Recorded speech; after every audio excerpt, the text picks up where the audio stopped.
ஹalleluya. இந்த நல்ல நாளிலும் எங்களோடு இணைந்து தேவனை ஆராதனை செய்ய வந்திருக்கிற உங்கள் அனைவரையும் இயேசு கிறிஸ்துவின் இனிதான நாமத்தினாலே வாழ்த்து வரவேற்கிறதோடு உங்கள் அனைவருக்கும் இனிய நத்தார் வாழ்த்துக்களை தெரிவித்துக் கொள்கிறேன். நாங்கள் வேதத்தில் ஒரு வசனத்தை வாசிப்போம். ஏசாயா 9ஆம் அதிகாரம் 6ஆம் வசனம். நமக்கு ஒரு பாலகன் பிறந்தார், நமக்கு ஒரு குமாரன் கொடுக்கப்பட்டார், கர்த்தத்துவம் அவர் தோளின் மேல் இருக்கும், அவர் நாமம் அதிசயமானவர், ஆலோசனை கர்த்தா, வல்லமையுள்ள தேவன், நித்திய பிதா, சமாதான பிரபு என்னப்படும். இந்த நேரத்திலும் நாங்கள் அனைவருமாக கண்களை மூடி தேவனை ஆராதனை செய்ய போகிறோம். இந்த நல்ல நாள், சந்தோஷமான நாள், எங்கள் இரட்சகரை நாங்கள் கொண்டாடி பாட போகிறோம். எல்லாரும் கண்களை மூடி எங்களுடைய ஆராதனை தேவனுடைய கருத்துக்கு ஒப்பு கொடுப்போமா? எங்களை அதிகமாக நேசிக்கிற அன்பின் ஆண்டவரே, நன்றியோடு ஸ்தோத்திரிக்கிறோம். தகப்பனே, இந்த நாளுக்காக உமக்கு நன்றி. தேவகுமாரனாகிய நீர் எங்களுக்காக இந்த பூமியிலே வந்து ஆண்டவரே இரட்சகராக எங்களுடைய பாவத்துக்கு ஆண்டவரே எங்களுடைய சாபத்தில் இருந்து எங்களை விடுதலை கொடுக்க நீர் வந்தபடியால் உம்மை துதிக்கிறோம் சுவாமி. நீர் எங்களுடைய வாழ்க்கையில இல்லாவிட்டால் இந்த வெற்றிப்பை நாங்கள் அனுபவித்திருக்க முடியாது. இயேசுப்பா, இந்த நாளிலே நீர் ஆசீர்வதிப்பீராக. இந்த நாள் உம்முடைய நாள். இந்த நாளிலே வேதனையோடும் கண்ணீரோடும் இருக்கிற ஜனங்களுக்கு உங்களை வெளிப்படுத்துங்க கர்த்தாவே. இந்த உலகத்துக்காக நீர் பிறந்தீர் என்பதை உணர்த்துங்க.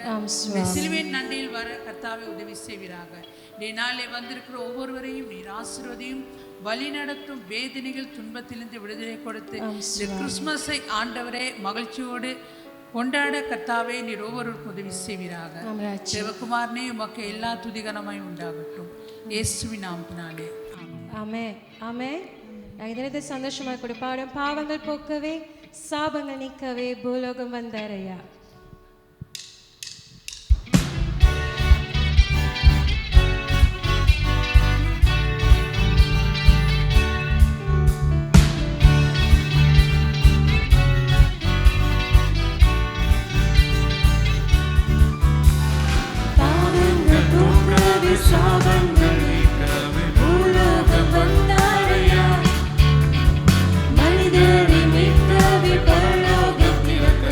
சிலுவை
நாளிலே நாங்கள் கொண்டாடி மகிழ போகிறோம். அவர் எங்கள் இரட்சகர், அவர் எங்கள் மீட்பர். ஹalleluya. ஆராதனை செய்கிறோம் ஆண்டவரே, உயர்த்துகிறோம் ராஜா. எங்கள் பாவங்களுக்காக மீட்டெடுக்க சுவாமி எங்களை தேடி வந்த மீட்பர் ராஜா நீங்க சுவாமி. ஹalleluya. ஓ ஸ்தோத்திரம். இந்த நேரத்திலுமே நாங்கள் ஆராதனை செய்கிறோம். எல்லாவற்றுக்கும் பாத்திரருடையவரே நாங்கள் ஆராதனை செய்கிறோம் சுவாமி. நீரே எங்கள் ராஜா, நீரே எங்கள் கண்மலை, நீரே எங்கள் கோட்டையுமானவரே, உயர்த்துகிறோம் சுவாமி. நாங்கள் எந்த ஸ்தானத்திலிருந்துமே நாங்கள் கூப்பிட்டாலும் எங்கள் கூக்குறகளை கேட்கிற கர்த்தர் நீங்க சுவாமி. ஹalleluya.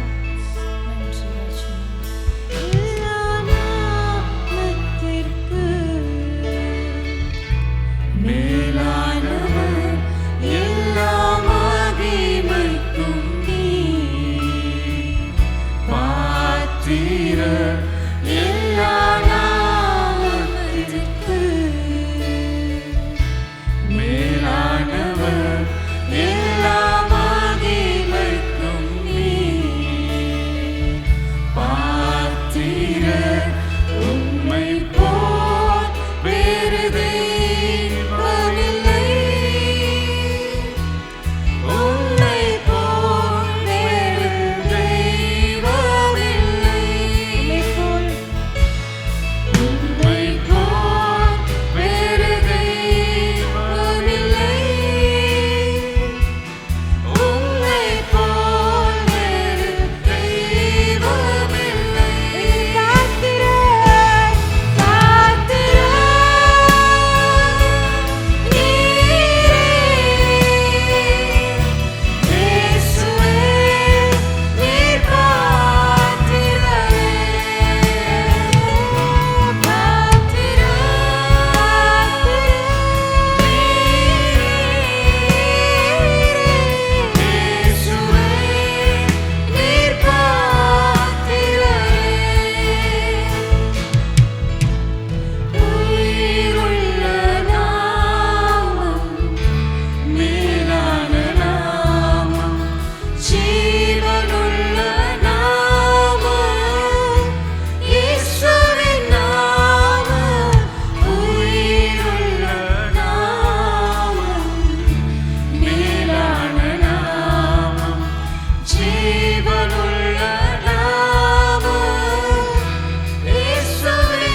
ரட்சகரே, இந்த நேரத்தில் சுவாமி உடைய சமூகத்தில் நாங்கள் உயர்த்துகிறோம் சுவாமி. ஹல்லேலூயா. இந்த நேரமும் எங்களோடு கூட இருப்பவரே, எங்களோடு நடப்பவரே, எங்கள் நிழலாய் இருப்பவரே, நாங்கள் ஆராதனை செய்கிறோம் அப்பா. எங்களை கைவிடாத நேசரே, உயர்த்துகிறோம். ஹல்லேலூயா.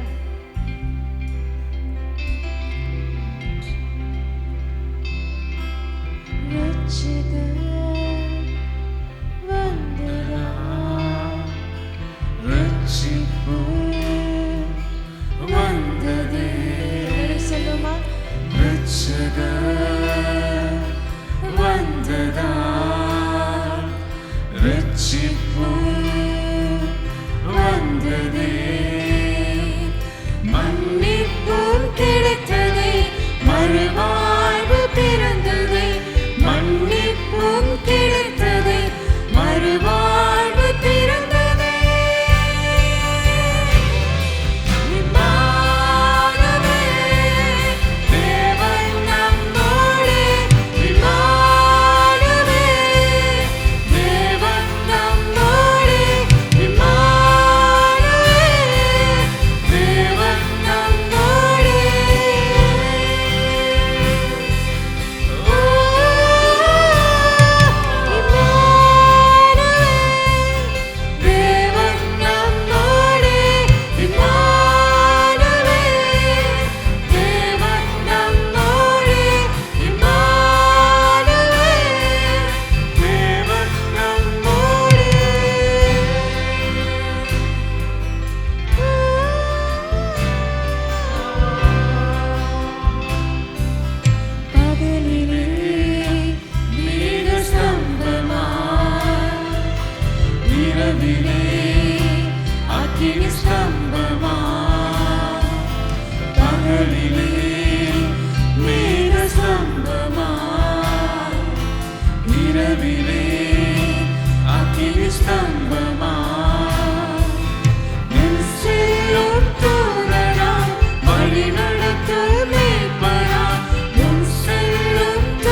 சுவாமி, நாங்கள் பயப்பட தேவையில்லை.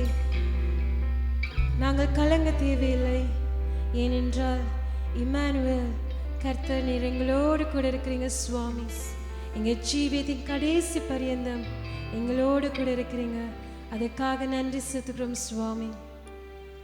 ஹல்லேலூயா. தொடர்ந்து எங்கள் மத்தியிலே வழிநடத்துங்க இயேசுப்பா. ஆமென்.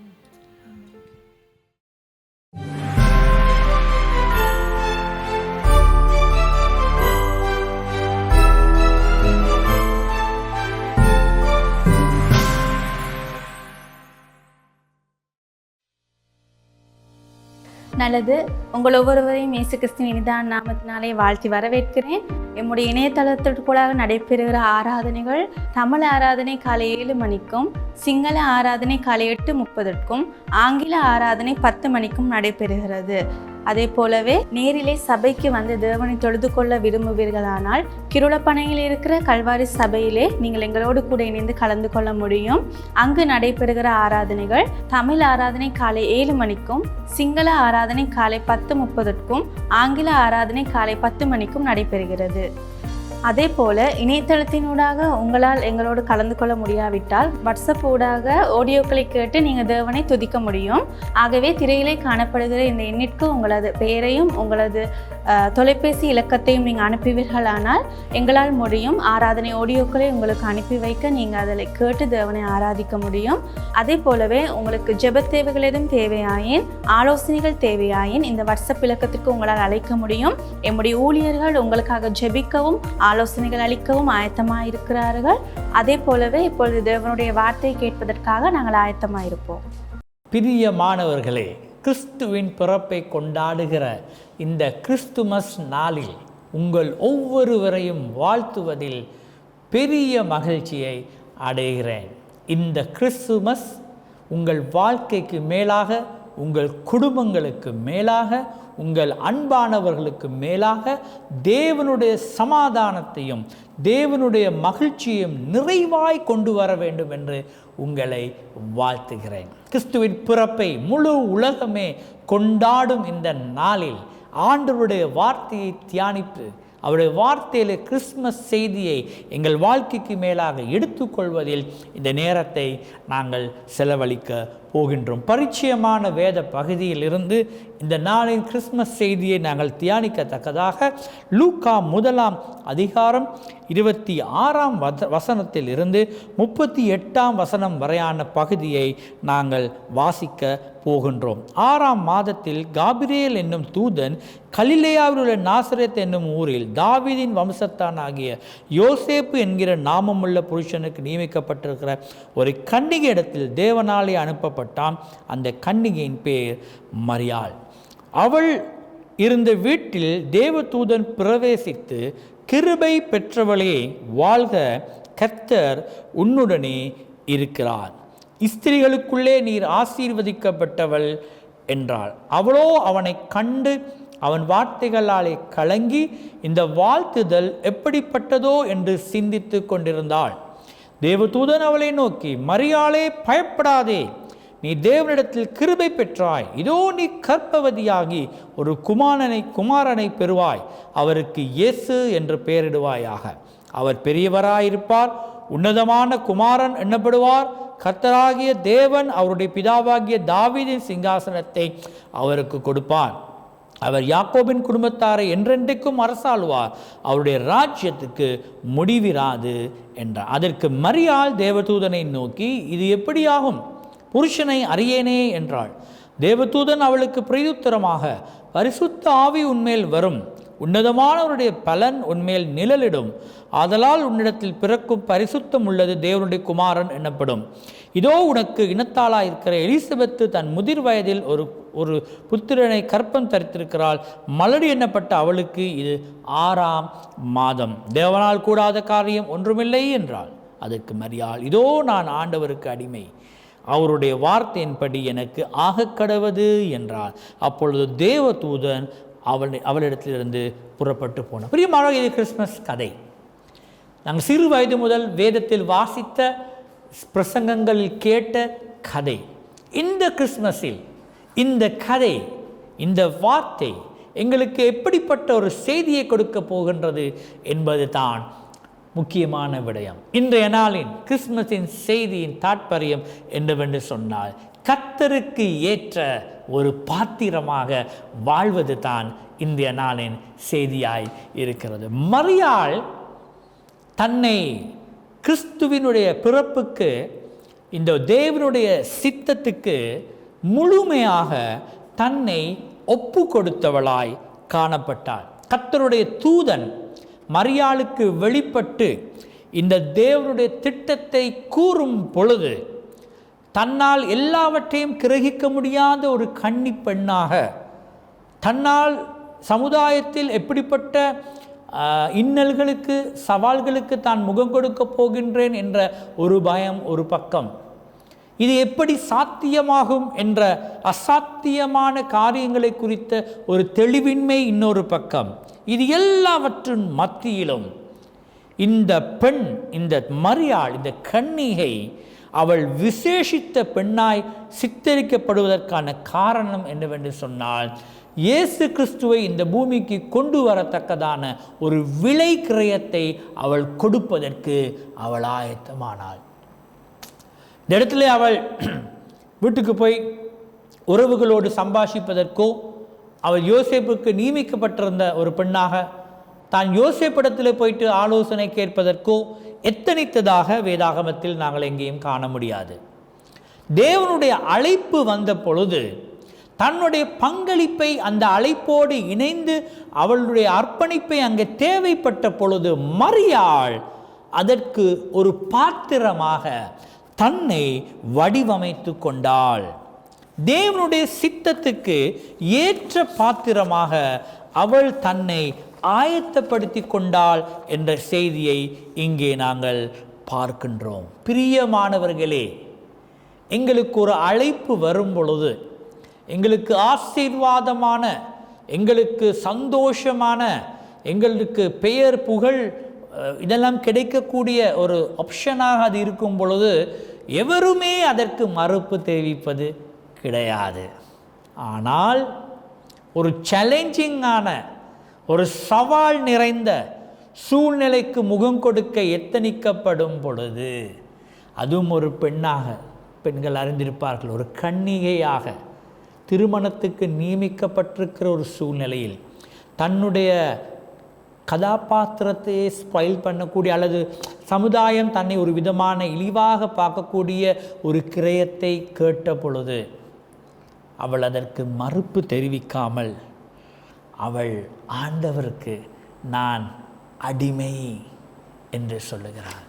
நான் ஆண்டவருக்கு அடிமை, தேவனுடைய விருப்பத்தின்படி என்னுடைய வாழ்க்கையில் இந்த காரியங்கள் நடைபெற்று முடியட்டும் என்று அவள் தன்னை ஆயத்தப்படுத்தினாள். தன்னை ஆயத்தப்படுத்திய மரியாளுடைய வாழ்க்கையிலே நாங்கள் கண்டு கொள்ளுகிற காரியம்தான், கர்த்தர் இவளை ஆசீர்வதித்தார். அதனாலே தான் சொன்னார், ஸ்திரீகளுக்குள்ளே நீ ஆசீர்வதிக்கப்பட்டவள்.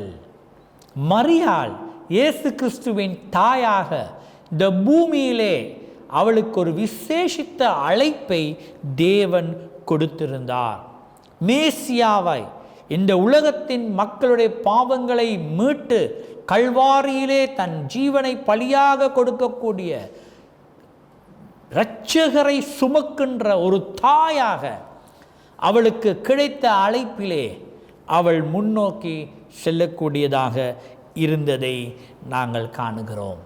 இந்த இடத்திலே இந்த கிறிஸ்மஸ் கதையோடு கூட நாங்கள் என்னத்தை எங்களுடைய வாழ்க்கைக்கு எடுத்துக்கொள்ளுகின்றோம் என்பது இங்கே முக்கியமான ஒரு விடயமாக இருக்கின்றது. அதற்கு காரணம் என்னவென்று சொன்னால், கர்த்தர் எங்களை விசேஷித்தமான ஒரு காரியத்துக்காக எங்களை அழைத்து இருக்கின்றார்.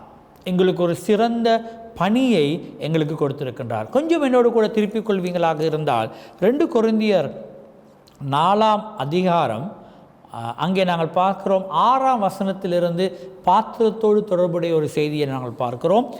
இருளில் இருந்து வெளிச்சத்தை பிரகாசிக்க சொன்ன தேவன் இயேசு கிறிஸ்துவின் முகத்திலுள்ள தமது மகிமையின் அறிவாகிய ஒளியை தோன்ற பண்ணும் பொருட்டாக எங்கள் இருதயங்களில் பிரகாசித்தார். இது இன்னும் ஒரு கிறிஸ்மஸ் செய்தியின் தாற்பயம். கிறிஸ்மஸ் செய்தி மரியாளின் பங்களிப்போடு இடையர்களுக்கு போன செய்தியை நாங்கள் பார்க்கும் பொழுது, இருளில் இருந்த மக்களுக்கு வெளிச்சத்தை கொடுக்கிற நம்பிக்கையின் செய்தி கிறிஸ்மஸின் செய்தி. இந்த தேவன் என்ன செய்தாராம்? இயேசு கிறிஸ்துவின் முகத்தில் உள்ள தமது மகிமையாகிய அந்த அறிவாகிய அந்த ஒளியை இந்த பூமிக்கு பிரகாசிக்க பண்ண.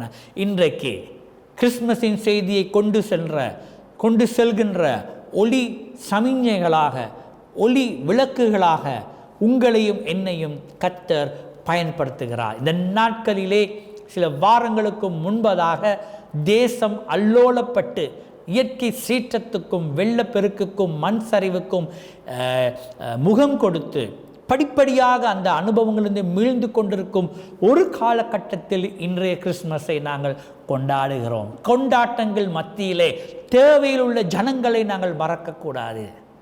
ஜனங்களுடைய கண்ணீர்கள் வேதனைகளை நாங்கள் மறக்கக்கூடாது. விசேஷமாக ஜனங்கள் உறவுகளையும் உடைமைகளையும் இழந்து ஜனங்கள் வாழுகின்ற இந்த காலகட்டத்தில் உங்களுக்கும் எனக்கும் இந்த செய்தியை கேட்டுக்கொண்டிருக்கிற ஒவ்வொரு அன்பானவர்களுக்கும் நல்ல செய்தி ஒன்றை நான் முன்வைக்க விரும்புகின்றேன். அந்த நல்ல செய்தி தான் இயேசு கிறிஸ்து உங்களுடைய வாழ்க்கையின் மேலாய் இருக்கின்றார். இயேசு உங்களை நேசிக்கிறார். நீங்கள் எந்த சூழ்நிலையில் இருந்தாலும் உங்களை அவர் அரவணைத்து, உங்களை அவர் தம்முடைய கரங்களாலே அரவணைத்து உங்களை தம்முடைய பிள்ளையாக ஏற்றுக்கொள்ள வல்லவராயிருக்கிறார். மேலும் நாங்கள் பார்க்கிறோம், இந்த மகத்துவமுள்ள வல்லமை எங்களால் உண்டாயிராமல் தேவனால் உண்டாயிருக்கிறது என்று விளங்கும்படி இந்த பொக்கிஷத்தை மட்பாண்டங்களில் பெற்றிருக்கின்றோம். ஹல்லேலூயா. மரியாள் ஒரு பாத்திரமானால், மரியாள் இயேசு கிறிஸ்துவுக்கு தாயாக ஒரு பாத்திரமாக தேவனுடைய சித்தத்தை இந்த பூமியிலே நிறைவேற்றுவதற்கு முன் வந்தால், இன்று இந்த பூமியிலே தேவனுடைய சித்தத்தை நிறைவேற்றுகிற பிள்ளைகளாக உங்களையும் என்னையும் தேவன் ஒரு பாத்திரமாய் பயன்படுத்த சித்தமுள்ளவராயிருக்கிறார். ஆனால் இந்த பாத்திரம் மட்பாண்டம், நாங்கள் மண். நாங்கள் இதில் மெச்சிக்கொள்வதற்கு எதுவுமே இல்லை. இதில் எங்களை பாராட்டி கொள்வதற்காக எதுவுமே இல்லை. எங்களுடைய ஆற்றல்கள், அறிவு என்று சொல்லி எதுவுமே இல்லை. கர்த்தருடைய மகத்துவமான இயேசு கிறிஸ்துவின் மகத்துவமான சுவிசேஷம், மகத்துவமான ஒளி, மகத்துவமான அந்த வெளிச்சத்தை மட்பாண்டங்களில் பெற்று அநேகருக்கு ஆசீர்வாதமாக இருக்கத்தக்கதாக தேவன் எங்களை அழைத்திருக்கிறார். ஆகவே கிறிஸ்மஸின் செய்தி இந்த ஆண்டு எங்களுக்கு இன்னும் ஒரு அறைக்கூவுதலின் செய்தியாக இருப்பதையும் மறந்துவிடக்கூடாது. அவருடைய முதலாவது வருகையாகிய பிறப்பை கொண்டாடும் காலத்தில் அவர் எங்களுக்கு அவருடைய இரண்டாம் வருகைக்கான அடையாளங்களை, வேதத்தில் சொல்லப்பட்ட ஒவ்வொரு காரியங்களையும் நிறைவேற்றுகின்ற ஒரு காலகட்டத்தில் கொண்டாட்டங்கள் மத்தியிலே, களியாட்டுக்கள் மத்தியிலே தேவனுடைய வார்த்தையில் இருக்கும் தாற்பயங்களை மறந்த ஒரு கொண்டாட்டத்துக்கு அடுத்த கிறிஸ்மஸை கொண்டாடாதபடி கிறிஸ்துவை மையமாக கொண்டு கிறிஸ்துவின் அன்பில் நிறைந்த ஒரு கிறிஸ்மஸை கொண்டாடுவோமாக. இந்த நாளில் கர்த்தர் உங்கள் உள்ளங்களுக்கும் இல்லங்களுக்கும் பிரவேசித்து உங்கள் வாழ்க்கைக்கு மேலே அபார விதமான அன்பை வெளிப்படுத்த வேண்டும் என்பது எங்களுடைய ஜெபமாக இருக்கிறது. விசேஷமாக இந்த நாளிலே மீண்டும் ஒரு விசை உங்கள் ஒவ்வொருவரையும் நான் ஆசீர்வதிக்கிறேன். இந்த கிறிஸ்மஸின் செய்தி, மரியாள் ஒரு பாத்திரமாக தேவனுடைய சித்தத்துக்கு ஒப்பு கொடுத்தால், அதனாலே இயேசு கிறிஸ்து இந்த உலகத்துக்கு வந்தார். அவருடைய பிறப்பு உலகத்தின் எல்லா மக்களுக்கும் நல்ல செய்தி, சந்தோஷமான செய்தி.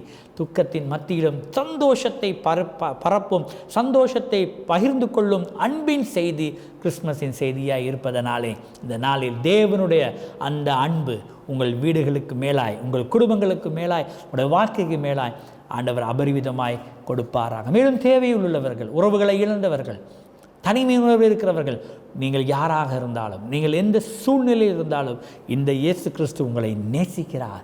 இருக்கும் ஸ்தானத்தில் இயேசுவே என்று அவரை நோக்கி கூப்பிடுங்கள்.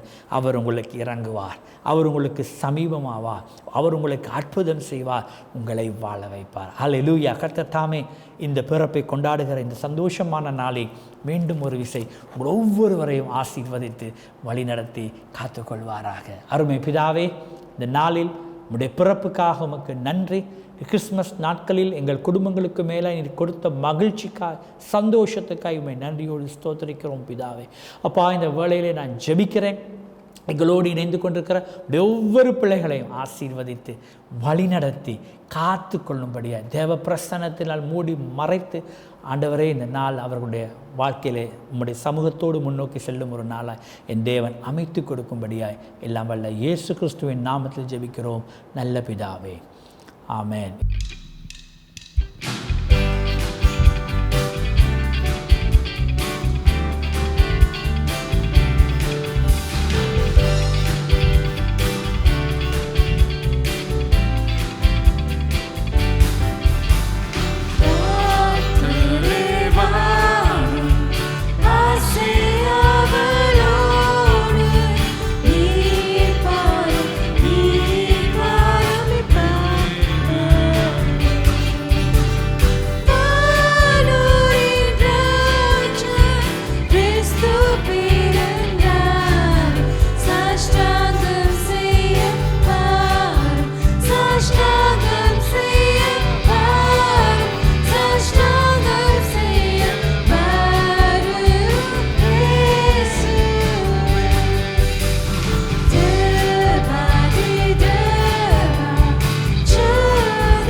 பிதாவாகிய தேவனுடைய அன்பும் குமாரனாகிய இயேசு கிறிஸ்துவின் கிருபையும் பரிசுத்தாவின் ஆறுதலும் ஐக்கியமும் இன்றும் என்றும் சதா காலங்களும் உங்கள் அனைவரோடு கூட இருப்பதாக. ஆமென். ஆமென்.